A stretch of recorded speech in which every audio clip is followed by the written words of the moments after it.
hian kan huang hian kan hma a thing le mau engemaw zat mai saw kan hal kang duai a kumhnih kum thum a rawn liam a tiang sawn mau hmunah bawk a rawn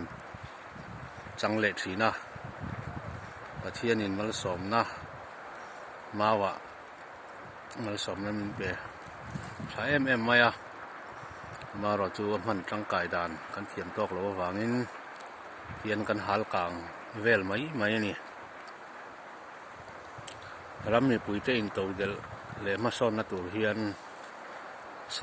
sarkar tha nge poimo ram tha ti hi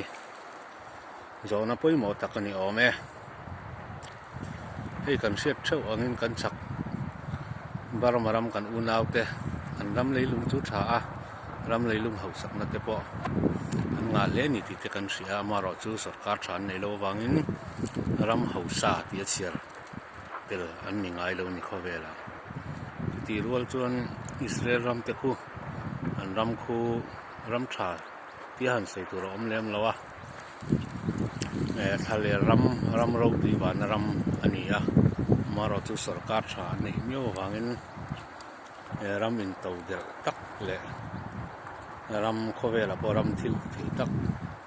ni na ron ding kho chuak chota ni chu wangin he zona hi lo mai to ve ula tha ome ram mi puite in to del na le ma sawn na tur hian ram tha nge poimo